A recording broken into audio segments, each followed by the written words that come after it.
Sub versus dub.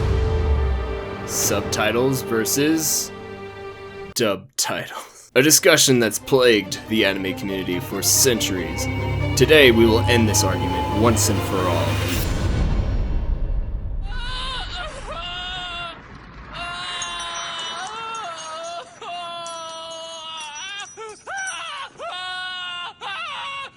Dubs fucking suck.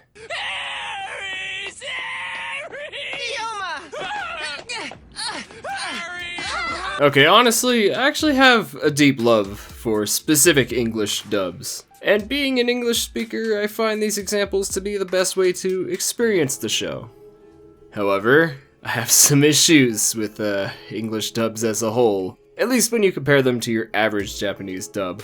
I honestly watch most of my anime sub the first time through because I can assume the quality will at least be decent, aside from some occasional English. Speaking of that, there's one thing I realize. It's hard for me to nitpick speech patterns in a language I don't fucking speak. Also, I read fast as fuck, boy. That's not a brag. If anything, that speaks to my crap attention span. Put a sentence in front of me and, it's read. But put a novel in front of me and I get lost and reread the same page 6 times. Anyway, let's not go down that road.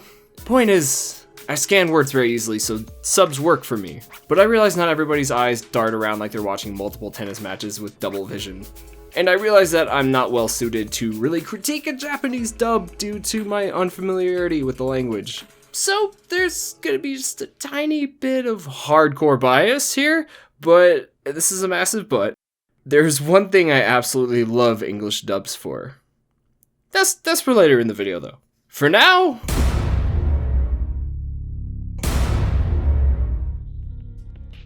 one of the biggest talking points I've noticed in the sub v dub debate is that the original Japanese direction and vocal delivery allow for dialogue to sound more natural and impactful. And yeah, I pretty much agree. Obviously there are some English dubs that absolutely nail this, but that's just some. Like a handful of clean water in an ocean of sludge. Alright, that might be a little harsh, if not kinda true. What the fuck? You got a fucking problem? The problem is there's a lot of nitpicking when it comes to this topic, namely that any native English speaker saying Japanese words or phrases will almost always sound awkward. It's kinda weird, sort of hard to excuse at times though. We just had to rescue Taromaru. What? Saying Taromaru would be like saying Elizabeth. Like, come on guys, it's Taromaru and Elizabeth. Funny enough, I needed multiple takes to say Taromaru, and I still probably butchered it. But I can't give these actors too much shit, especially considering Brittany Karbowski voices one of my favorite performances in one of my favorite English dubs. And she does a decent job at capturing Yuki's character even though I felt it was a little too over the top. As long as the personality is captured, I'm quite forgiving. Which is why the other performances in Gakugarashi's dub bother me much, much more. Takia, running in the hallways is not allowed. I've told you this 1,000 times already. Full disclosure, my bias is in its most extreme form when it comes to this show, as it very well may be one of my favorite anime. With that out of the way, Miki is a completely different character in the English dub, so it doesn't work. Okay, so if I were to describe Miki, she's a skeptical and critical person that tends to be more quiet and reserved. While this is translated through the writing, it's also something we pick up on through the Japanese dub's vocal performance. With this performance, she also gives this sort of authority in her voice, and it shows how strong she is. Or at least how strong she wants you to think she is. Topping this off with a more subdued delivery than the other characters makes the moments where she has some sort of emotional breakdown much more impactful.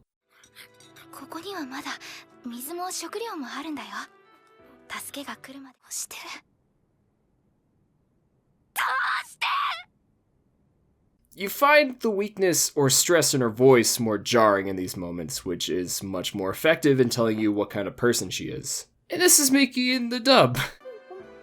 But there's no reason to. We've got plenty of food and water in here. We need to... Why? Why am I here? I don't know who this voice actress is or why she's doing what sounds like an imitation of a different voice. But all the strength in Miki's voice is just gone. She's a weaker character without changing the script in any way. All because of some questionable vocal directing. Also, with this sort of voice, the moments where Minky breaks down are less jarring and less effective. You can't project well enough with a voice like this. Oh no, the door! Amazing how well equipped the school has been for a situation if I wait like right this. here with you. Oh, vegetable got out wasn't by my reading. You're Please right. stop calling me Miku.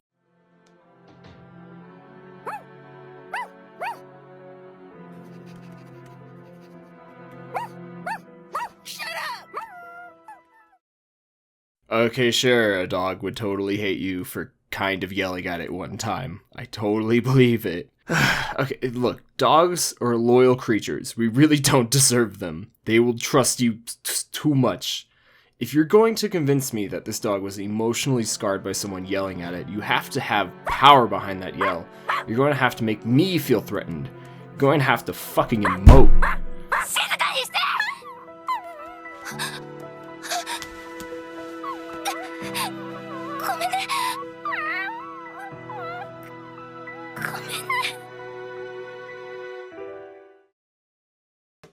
Okay, so if you guys know the controversy behind Miss Kobayashi's Dragon Maid's English dub, God, that sounds confusing saying it out loud, then you know what I'm going to be talking about. Let me preface this by saying I'm not an expert when it comes to translating a script to a different language.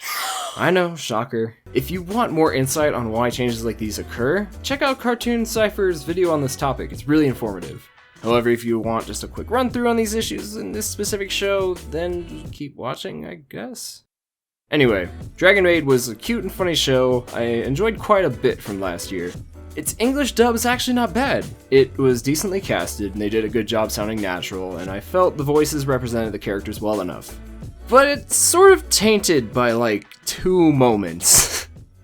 Such as recontextualizing the entire fucking show with a weird line change. There's this Japanese phrase used in a lot of Yuri shows that translates, through subtitles at least, to, "but I'm a girl," which leaves the character's sexuality ambiguous as they don't flat out state they don't swing that way. However, this points out the quote-unquote oddity in being attracted to the same sex, so to avoid offending anyone, the translators wanted to change the line a bit by having the character flat out state they don't swing that way. I'm not into women or dragons. I'm not into women or dragons. I'm not into women or dragons. So why is this such a bad change? Well, considering the show is centered around characters' relations with one another, it makes Toru's advances on Kobayashi come off as kinda creepy. If you don't think this is creepy, look at it this way. Imagine you're a girl, which for 0.9% of my audience will be very easy.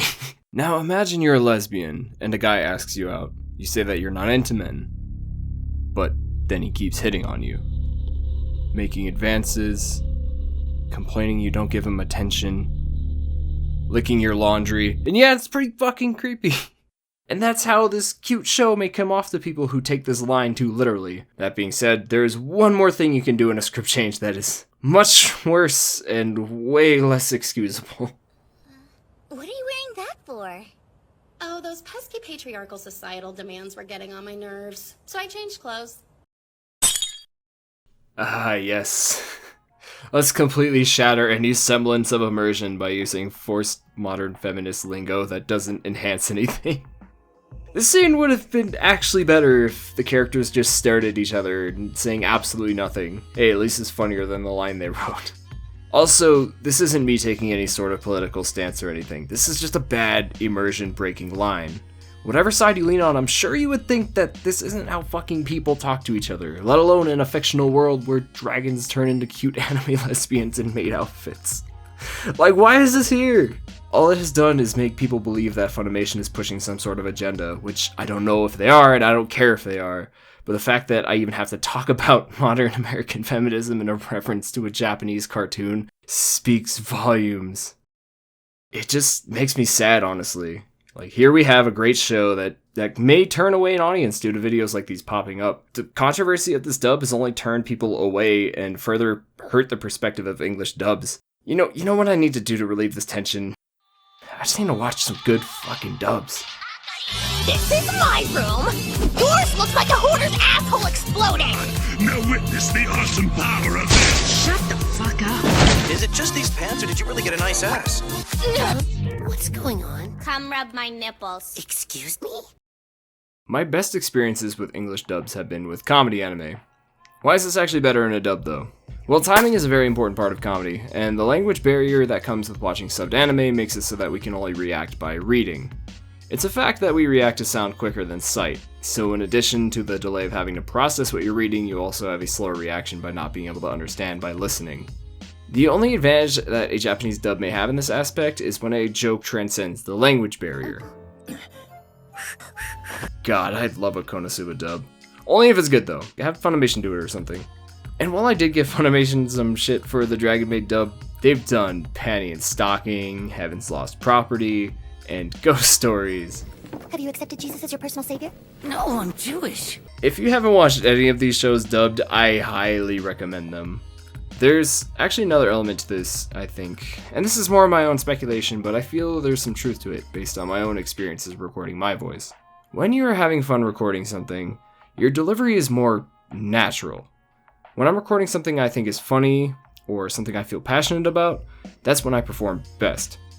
I feel this is what makes comedy dubs so good, as they're shows where I feel the voice actors are just enjoying themselves. Think about it this way. Look at Brittany Karbowski's performances as Black Star from Soul Eater versus Yuki from Gakugarashi.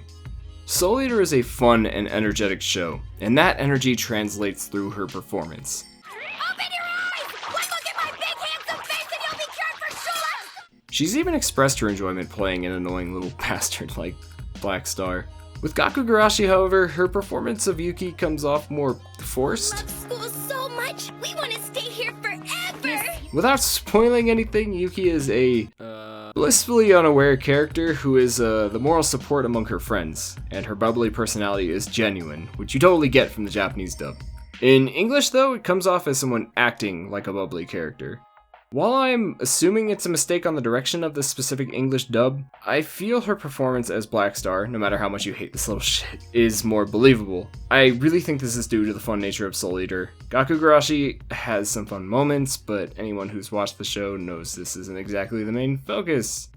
But then again, I may just be making an excuse for bad voice direction, and this is really just a theory. Either way, despite preferring subbed anime as a whole, a well-done dub of a comedy anime is my favorite way to enjoy a show, and that is truly when subtitles lose to dub